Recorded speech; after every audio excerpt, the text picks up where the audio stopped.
누가는 다음과 같이 기록을 합니다. 사울은 스데반이 죽임 당함을 마땅히 여기더라. 그날에 예루살렘에 있는 교회에 큰 박해가 있어 사도들 외에는 다 유대와 사마리아와 모든 땅으로 흩어지니라. 사울이 교회를 핍박할새 각 집에 들어가 남녀를 끌어다가 옥에 넘기니라. 그 NIV 버전에는 And Saul approved of their killing Stephen. On that day, a great persecution broke out against the church in Jerusalem, and all except the apostles were scattered throughout Judea and Samaria. Saul began to destroy the church, going from house to house. He dragged off both men and women and put them in prison. 이렇게 영어로는 번역이 되어 있습니다. 첫 번째로 사울이란 청년이 스데판의 죽음에 깊이 관여했던가 봐요. 그 다음 두 번째로 스데판의 죽음을 기점으로 대박해가 행해지는데 사울이란 청년이 이 행동대장 같아요. 박해에 있어서. 근데 성경 읽으면서 혹시 의문이 들지 않습니까? 예루살렘의 인구도 많을 것이고, 그리고 저희들이 초대교회가 적어도 10,000명 이상. 그렇다면은 이 사울이란 청년이 그 사람들 중에서 어떻게 알고 그렇게 집을 찾아가면서 끌어내는가? 그런데 제 추측으로 2차 세계대전이 일어나기 전부터 독일의 나치가 이렇게 권력을 잡으면서 유대인 박해를 시작했죠. 그런데 유대인을 어떻게 색출했을까? 어떻게 했을 것 같아요? 교회가 도움을 주었어요.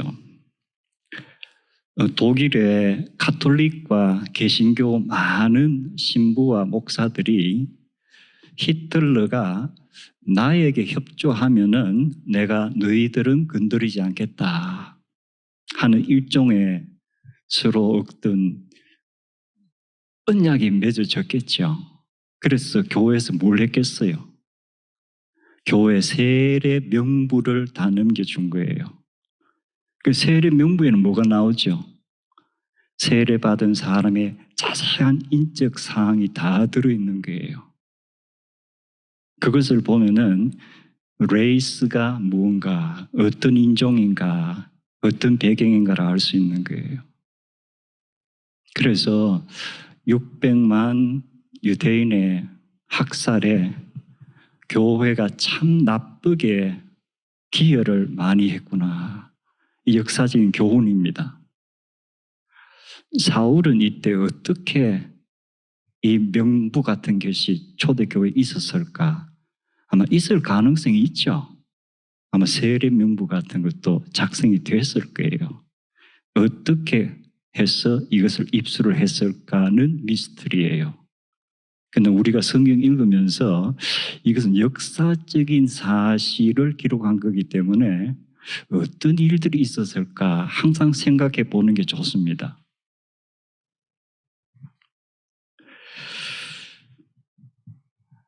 그리고 박해가 시작됐는데 그 전까지는 공회에서 예수 믿는 사람들이 자꾸 모여 집회를 하고 하니까 처음에는 좀 탄압을 하다가 가말리엘이라는 유명한 율법 교사가 이 얘기를 하죠. 우리가 지금까지 역사를 보면은 하나님의 뜻이 아니고 인간이 어떤 계획을 가지고 일으킨 무브먼트는 얼마 안 가다 다 망했다. 그래서 지금 Jesus 무브먼트도 어떤 인간이 신인 척하고 운동을 시작했다면은 조만간에 망할 것이다. 그런데 만약에 이것이 하나님의 뜻에 의해서 이루어진 운동이라면은 우리가 이것을 탄압하고 막으려 하면은 우리가 하나님께 저항하는 것이 된다. 그래서 어떻게 하자? 관망하자. 좀 기다리면서 지켜보자는 거예요. 그래서 이스라엘의 종교 지도자들이 그 말이 옳은 것 같다 하고 이제 어느 정도 지켜보는 상황이에요. 그런데 우리가 지난번에도 보았지만 이 스테반이라는 사람은 예루살렘 교회 안에 이제 두 개의 그룹을 가를 수 있다 그랬죠. 언어 또는 문화적으로 그냥 철저하게 히브리파인가 아니면 해외에서 어떤 영향을 받은 헬라파인가. 그래서 히브리파는 예수님을 믿는다는 것만 빼고는 거의 다가 그 당시 이스라엘의 유대교 지도자들이 이야기하는 것하고 비슷한 신학이에요. 그런데 스테반을 중심으로 하는 이 헬라파는 신학 자체가 상당히 달랐던가 봐요.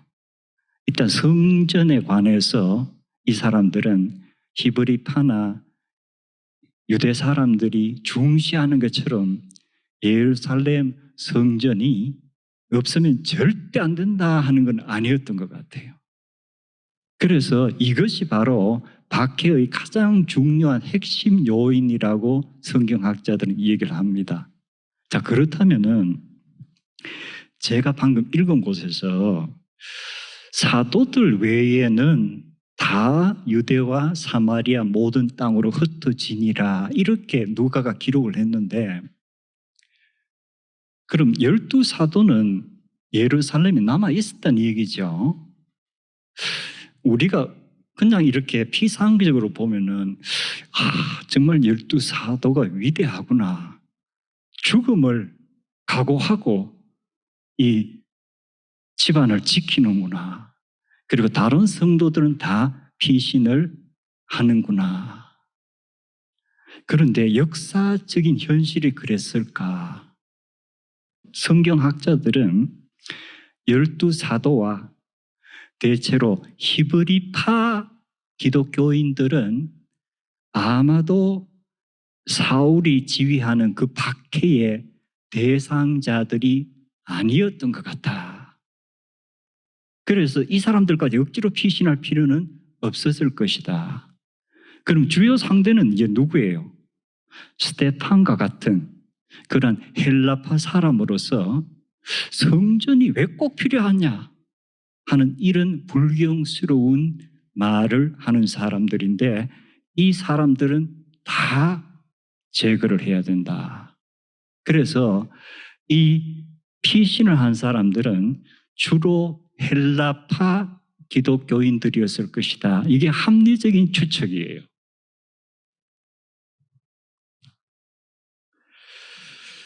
그런데 흥미로운 것이 이 순간까지는 즉 스테판이 순교를 당하기 전까지는 이 지저스 무브먼트가 주로 어디에 국한되어 있었죠? 예루살렘 성에 국한되어서 계속 복음이 전파되고 그 성 내에서 수만 사람들이 모여서 예배를 드리고 그래서 어떻게 보면은 그 지역적으로 한계가 있었어요. 그런데 예수님께서 여러분 다시금 우리가 복음서를 생각해 보면은 부활하시고 나서 예수님께서 첫날 저녁 제자들에게 나타나셔서 요한복음을 보면은 아버지께서 나를 보낸 것처럼 나도 너희를 보낸다 이러면서 하고 숨을 내쉬었다 그랬죠. 그러시고 무슨 말씀을 하셨어요? Receive the Holy Spirit. 성령을 받으라. 그런데 과연 이때 성령을 이 12사도들이 받았을까? 아니면 그것은 앞으로 올 성령에 대한 일종의 kind of preview였던가? 그런데 40일이 지나고 예수님께 성천하실 때에 제자들이 때란 말을 우리가 많이 썼는데 지금이 그때입니까?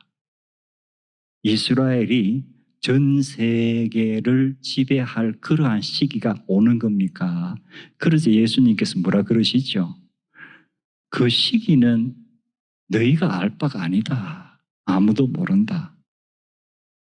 단 너희들은 뭘 해라? 일단 예루살렘에 머물러 있거라. Stay in Jerusalem until 언제까지? 아버지께서 약속하신 것이 이루어질 때까지. 그러니까 아버지께서 약속하신 게 뭐예요? 성령을 주겠다는 거예요. 그래서 성령이 올 때까지 예루살렘에 있거라. 그리고 성령이 임하시면은 그때부터 이제 소위 Jesus Movement, 즉 가스펠이 전해지는데 여러분 단계별로예요. 처음에는 예루살렘에서, 그리고 유대 땅에서, 그리고 사마리아로, 그리고 점점점 확산돼서 땅 끝까지 갈 것이다. 예수님께서 보여주신 이 Jesus Movement의 하나의 블루프린트 청사진이에요. 사도행전 1장 8절의 그 말씀이. 그것이 이제 7장까지는 예루살렘에서 이루어지고 8장부터 이제 어디로 가는 거예요? 예루살렘이 위치하고 있는 그 유대 땅 다른 지역으로, 그리고 사마리아로 가는 과정이 이제 8장부터 나오는 거예요. 그래서 이 복음의 전파는 인간의 어떤 계획이 아니고 철저하게 하나님께서 계획하시고 예수님께서 제자들에게 일러주신 대로 성령의 무브먼트에 따라서 인간은 움직이는 거예요. 근데 여기에 일종의 패러독스 또는 아이러니가 뭐냐면은 그것이 어떻게 시작되는 거죠? 스데반의 순교와 박해가 시작되면서 이 복음이 퍼지기 시작하는 거예요. 스데반의 피가 뿌려지면서, 그리고 박해가 행해지면서 사람들이 흩어지면서 복음이 퍼지는 거예요. 이게 아주 패러독스예요. 자, 그런데 그 다음에 흩어진 사람들이 두루 다니며 복음의 말씀을 전하는데 빌립이 사마리아 성에 내려가 그리스도를 백성에게 전파하니 무리가 빌립의 말도 듣고 행하는 표적도 보고 한 마음으로 그가 하는 말을 따르더라. 역시 NIV 버전에는 Those who had been scattered preached the gospel wherever they went. Philip went down to a city in Samaria and proclaimed the Messiah there. When the crowds heard Philip and saw the signs he performed, they all, with one accord, paid close attention to what he had to say. 이렇게 했어요. 자, 그럼 빌립은 누구예요? 7사람이 헬라파를 대표해서 뽑힌 게 사도행전 6장에 나오죠. 그리고 이제 7장 말에 스데반이 순교를 당합니다. 근데 7사람 중에서 가장 먼저 이름이 나왔던 스데반의 순교를 당하고 빌립이 두 번째 이름이 나왔죠. 그 빌립이 스데반의 바톤을 이어받고 이제 사마리아 선교의 선봉장이 되는 거예요. 그런데 제가 아까도 말씀드렸지만 이 사마리아 선교에 예루살렘 교회 내에서 소위 히브리파가 아니고 헬라파가 주로 일하는 것이 너무나도 뭐예요? 적합한 거예요. 왜 그렇죠? 이미 사마리아라는 특성 때문이에요. 사마리아 사람들과 히브리 사람들은 아주 주적 관계예요. 제가 어릴 때만 해도 우리는 세상에서 북한 사람들이 제일 무서웠어요. 항상 전쟁의 위험, 또 정부에서도 그걸 얘기하고 계속 했기 때문에 반공해서 우리들의 주적은 북한이었어요. 지금은 그것을 뺀다 해서 뭐 보수 진영, 진보 진영 그걸 두고 북한이 주적이냐 아니냐 이렇게 다투는데 사마리아와 유대가 그러한 관계예요. 그러니까 사마리아는 10개 지파의 후손들이에요. 그리고 유대는 2개 베냐민과 유다 지파의 후손들인데 제가 자세한 역사적인 배경 설명은 하지 않겠습니다. 이게 좀 까다로웠어요. 그런데 역시 제가 우리 성도님들께 성경을 읽으면서 좀 생각을 해보는 게 좋겠다 하는 말씀 드렸는데 우리 한국 하면은 영어로 뭐죠? 코리아죠. 그리고 한국 사람 하면 코리언이죠. 코리아, 코리안. 그러면 사마리아 하면은 영어로 사마리아 이렇게 되죠. 그럼 사마리아 사람 같으면 영어로 뭐가 돼야 될 것 같아요? 스메리언즈 이렇게 되겠죠. 코리아, 코리언즈, 스메리아, 스메리언즈. 그런데 여러분 영어 성경 보면은 사마리아 사람 했을 때 스펠링이 어떻게 되어 있습니까? 어떻게 되어 있죠? 스메리언이 아니고 스메리턴자 T가 들어가 있어요. 이제 고개를 끄덕이시죠? 한 번도 그거 생각 안 해보았는데 그러네. 스메리언즈가 아니고 스메리턴즈라고 왜 영어로 되어 있지? 그 영어는 이제 결국은 그리크어 그대로 스펠링이 온 겁니다. 그래서 저도 문득 언젠가 이걸 생각하면서 이상하다. 왜 스메리턴즈라고 했지? 스펠링을. 그래서 역사적으로 한번 자료들을 쭉 훑어보았어요. 거기서 제가 발견한 것이 거의 BC 한 400년, 300년까지는 히브리어나 그리크어에 사마리아 사람들을 표현할 때 스메리언즈라고 되어 있어요. 그런데 이것이 BC 3세기, 2세기부터 스메리턴즈로 바뀌기 시작하는 거예요. 그게 뭐예요? 이들의 관계가 점점점 나빠지는 거예요. 그게 하나의 기점이에요. 스메리턴즈로 바뀐 게. 예수님 당시 유대 사람들은 정말 저 친구가 미워 죽겠다 할 때에 He is a Samaritan 그러는 거예요. 그래서 여러분 복음서를 보면은 요한복음에도 사람들이 예수님이 너무 미워서 예수님을 막 공격하면서 You are a Samaritan 그래요. 너 사마리아 사람이잖아. 그만큼 이 관계가 안 좋은 거예요. 아브라함, 이삭, 야곱의 같은 핏줄이었지만 어느 순간부터. 그래서 역시 사마리아 사람들과 유대인들의 가장 대립의 극단을 이룬 것이 예배 드리는 장소가 어디냐예요. 그럼 유대 사람들은 어디라고 주장하죠? 시온산, 즉 예루살렘에 있는 성전이 하나님께서 정하신 예배 장소다. 그런데 사마리아 사람들은 그곳이 아니다. 게리심산이다.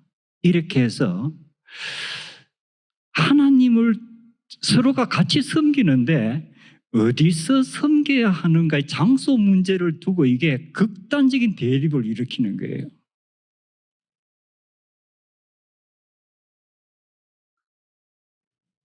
여러분 지금 생각하면 그 별거 아닌데 왜 그러지? 근데 그 사람들이 별거 아닌 게 아니고 목숨을 내어놓고 그림심산이다. 아니야, 시온산이야. 따지는 거예요. 그런데 히브리파 기독교인들이 사마리아에 가서 전도를 할 수 있겠어요? 히브리파 사람들은 예루살렘 성전이 유대교에 가장 중요하다. 예수님도 거기 가서 계속 가르치셨다 해서 성전을 버릴 수가 없는 거예요. 그런데 성전 문제로 이렇게 적대시되는 사마리아에 가서 전도가 되겠어요? 그런데 헬라파는 어때요? 예루살렘 성전 그렇게 중요한 거 아니야. 예수님께서도 사마리아 여인에게 말씀하셨잖아.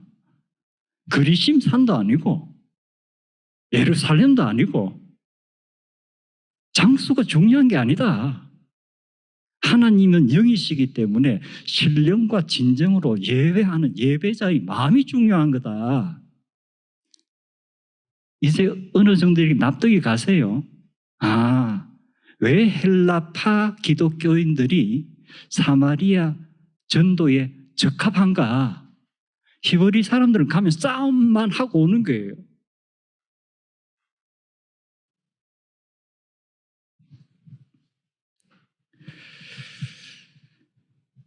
그래서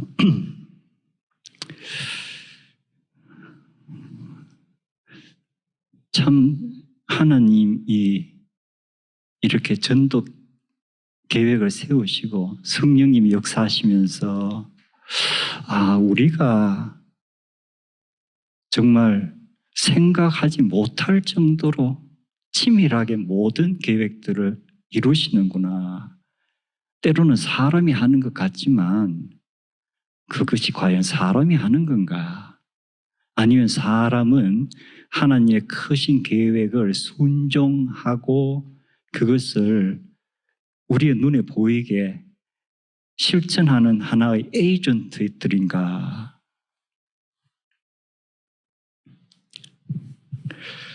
그래서 아마 빌립도 사마리아에 가서 전도하면서 아마 빌립이 전도 설교를 어떻게 했는지는 우리 기록이 없죠.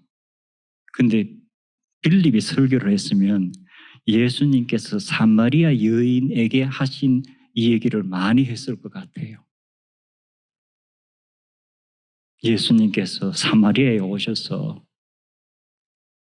예배 드리는 장소가 중요하지 않다고 말씀하셨다. 신령과 진정으로 예배 드리는 것이 중요하고 그때가 바로 예수님께서 오신 이때라고 하셨다. 그래서 여러분이 예수 그리스도의 복음을 받아야 된다.